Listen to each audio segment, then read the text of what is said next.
buhat ta sa usa ka bulak because it is God's command.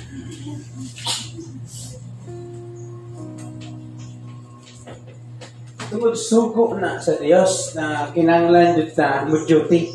Mura ko trabahan sa iba na kinahanglan ka mo duty sa imong unsa klase nga kumpanya na imong gitrabahuan. Right? So we need na ay mga kuandere na duwa ka pwede ka mga butang first. If you are not coming to God's laws regularly o kaha ka ng wala pa takagig simba, wala ka mo simba, o not seeking to build it, o kaha ang hinungdan dili ta gusto i-establishar. Ito kod ang ato ang relasyon sa Ginoo. Now, importante kayo, the first thing na reason, one of the reason, usa sa mga hinungdan na ni ako sa simbahan, it is God's command. Iba yung mga katulad, sugo din na sa Ginoo. Kasi mga nanay na mingon, simba na mo. Nagsugot na nanay magsimba, sugot na may anti magsimba. In the first place, it is God's command. Hello, are you there? Na naman, number one is to consider one another.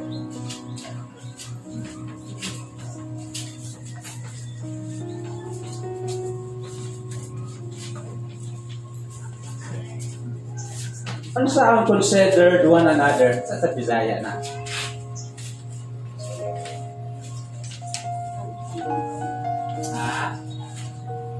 Isang makakupan sa Bisaya, we, kaya bituin na ang English.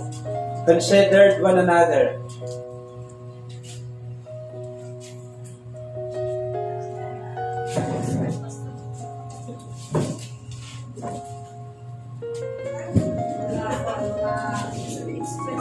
Okay, ato pang mapakataman si Ma'am Grace sa word na considered.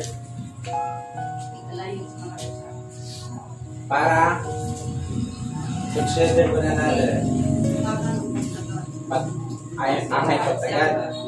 Sis Jane, ito pwede mo ang opinion sa consider one another. Mabot. Pag makit-alayon sa matag-usa. Makit-alayon sa matag-usa. Lalo na Bisaya, no? Ang alayon.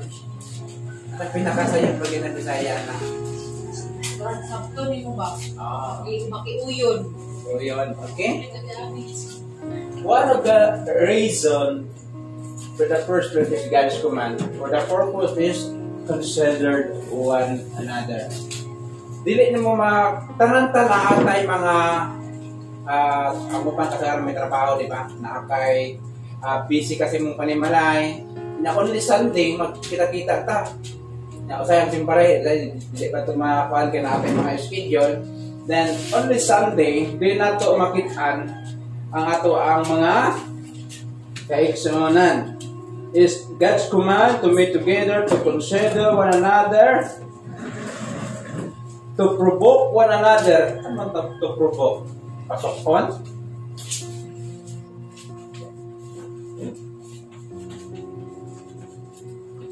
Provoke. Para mahagit, ma-challenge, ano naman, anay man mo, mag-sharing sa inyong mga situation na maka-testify na ang Diyos maayo, and to provoke to love, and what else? Good works.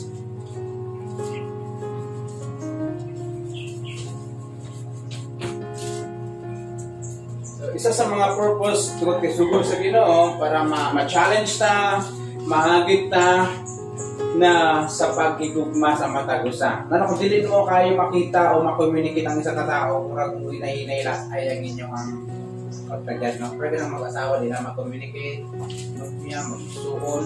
Okay lang, di mo makita, pero kung makita mo, kung di mo makita, murag ma-miss din mo siya. Kung hindi na mo makita, like, hindi mo nakita. Anyway. And ingat sa Bible, let us consider one another and provoke unto love and good works, not forsaking the assembly not forsaking the assembly of ourselves together in the manner of some is, but enduring one another, and much more is seeing that day is approaching. So, always remember, na nung nisimba ko, nang nianay ko sa simbahan, dito nung ginako pag mga isulot, sapatos, chinelas, o tungkol kay inspired ko, kaya kahapon ako nabatian ng mga mensahe niya. Pag hindi tungkol kay gisugo ko sa akong silingan, sa akong igsoon, sa akong ginikanan, sa akong kaubad, tungkol kay gisugo ko sa Diyos. Okay? So, karang mga tubag ninyo, tama po siya. Pero ang reason yun, sugo sa Diyos. Kabalutan na pag muobita sa command sa Ginoo, na aginay, kaakibat nga, reward. So, disipod sa mga bata, pag mutumang ka sa sugo sa ginikanan, na unsa tayo gisugo, may tungod sa mga trabahoon sa balay, na aginay mga paalipay. Gusto ba ta na manahimo kung tayo sa tuwa na naay mga paalipay? Sabi na i-surprise ka sa Ginoo, mga answered prayer, na itubag sa Ginoo tungod kay, imong gihimo ang ginapahimo sa Ginoo, dili tungod kay napugos ka, isugo lagi, gusto sa Ginoo, na part magulit sa isa ka good works, sa ato ang pag-apresyonanon, pag-simple sa kamaayo, so, good works niya sa na maka-points ka dito sa langit, maka-record, mag-develop ang atong gugma diya sa Ginoo kung sa atong mga kaubanan. Apa na ka? So, dili malikayan na ating mga schedule, but always remember na ang pagsimba sugo sa Diyos. Next, atong tanawon ang Luke 16:23-24.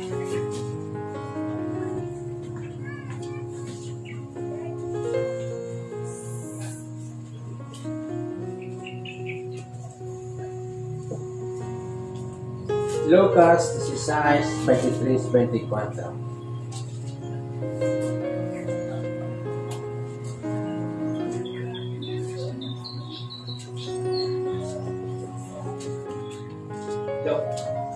Keyword, abbreviation niya na LLK.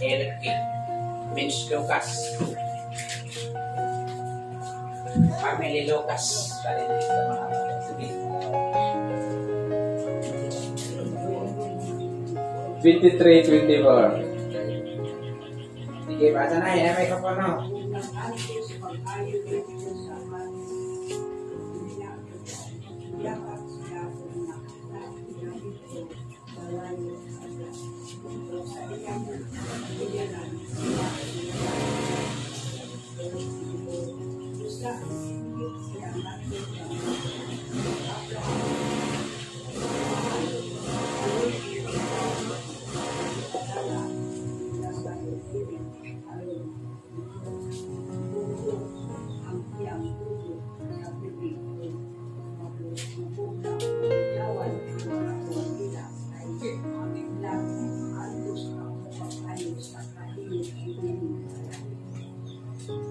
Okay.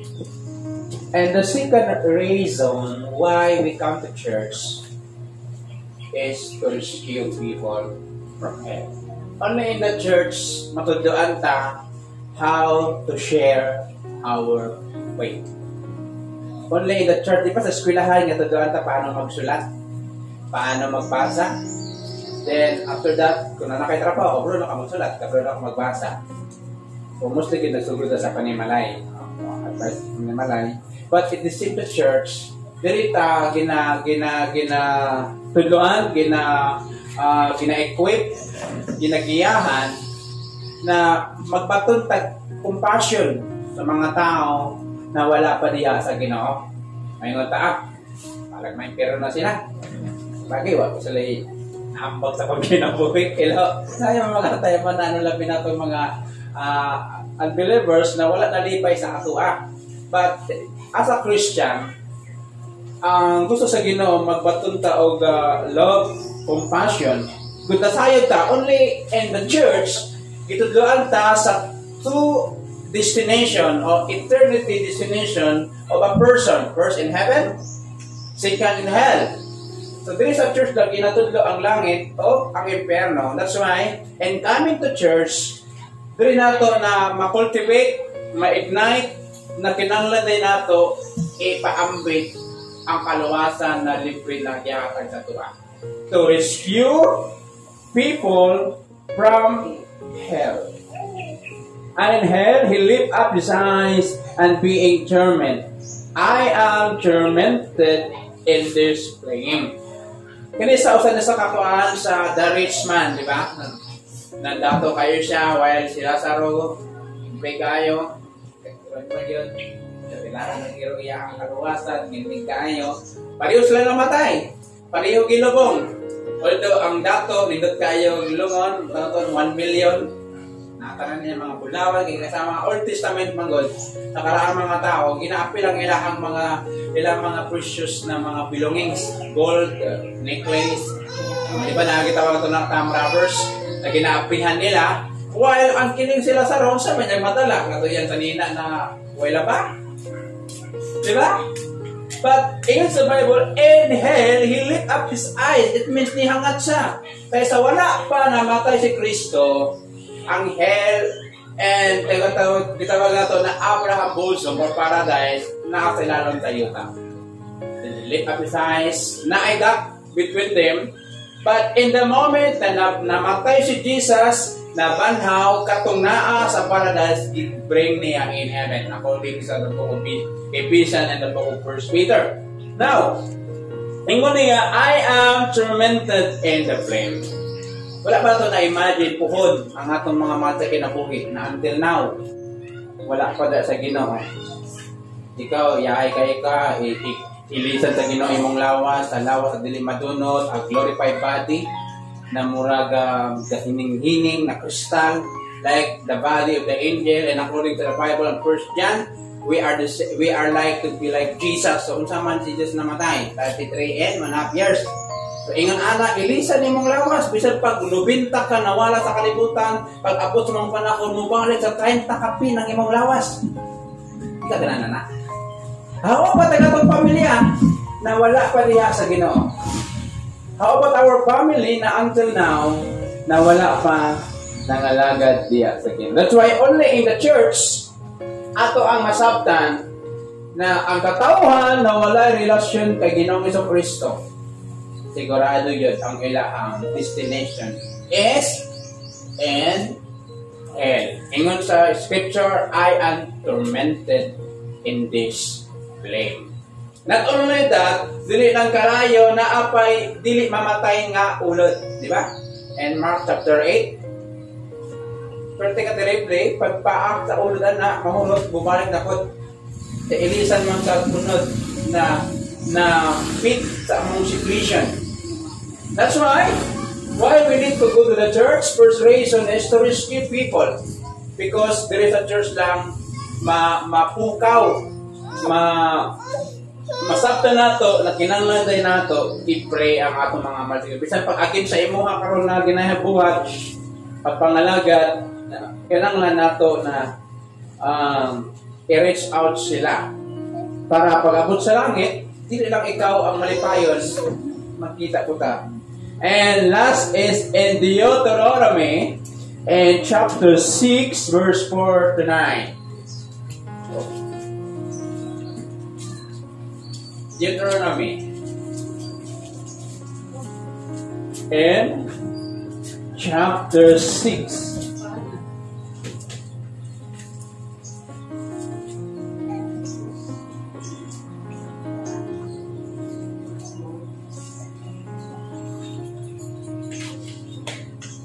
Okay, Deuteronomy.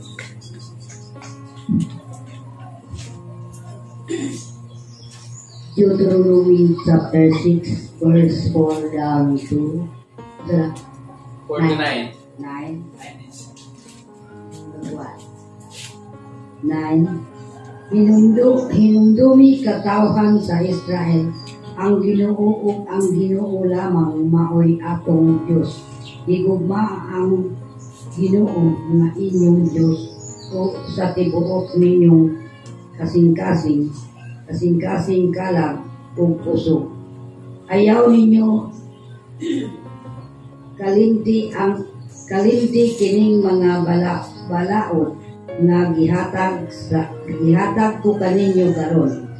Gitudlo kini kanunay sa inyong kabataan. Isguti kini kun anaa kamo sa inyong balay o kung magpanaw kamo o sa dayon na ninyong katulog o sa pagmata ninyo sa buntag. Ibukos kini sa inyong bukton ingon na ilhanan o ibutang ingon nga simaan diha sa inyong agtang lastos. Isulat kini diha sa haligi sa puntahan sa inyong balay o diha sa inyong mga ganghaan. Okay. The third reason why I'm coming to church tungod kay to teach our children. Daghang mga churches na sila yung mga enough workers na sila kitawag na to na ginasiparit nila ang mga kabataan. Dati kinabuhat na sila pero tungod din ako kaya. Yan ako tayo kung mga kaya eh. Isang kaya. Last picture pa lang tugod nagkakilyaw yawan to last 11. So nauntang to. But puhon, tabangan sa Ginoo, mabalik ang ato ang children ministry, our children's Sunday school. Kinahanglan nato ginapan, kinahanglan nato ang magpiling sa mga kabataan. Pero pag wala tayong mga enough budget po, so dito ma-reach out mga bata. Tungod kay ang isa sa mga kadani sa ila is pagkaon. Pero isa ka importante na sa ato pagpangalagad kung natin mga anak, dalo na to sa church. Na naman, sa church, hindi na ito ma-underestimate ang mga pulong na ilang mabalian. You know why? Tungod kay gamhanan ng mga pulong sa Ginoo, matanom na silang kasing-kasing huna-huna. Then sa pagdako nila, ma-revive itong mga pulong o makita sa bata pa kung gidala mo sa mga mama sa church. Kaya na. Sa unsang purpose, unsang matabang na atong dalon, inyong dalon ninyong mga anak sa simbahan. Number one, maka-learn sila to love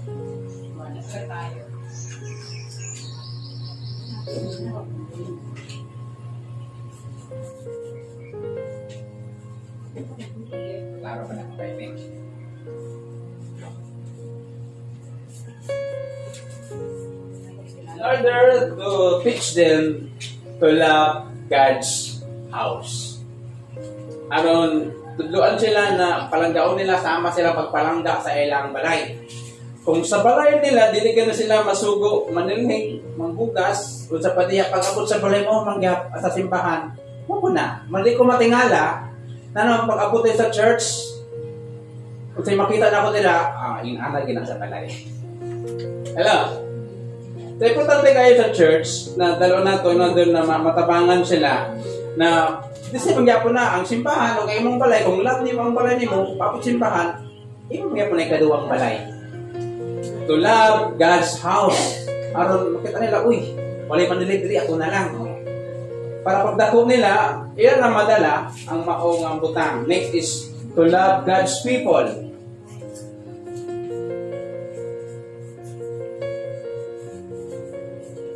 Pag-abot sa simbahan, na ako yung mga bata na makita niya, then ma-learn niya na makipag-friendship. And finally, ma-teach sila to love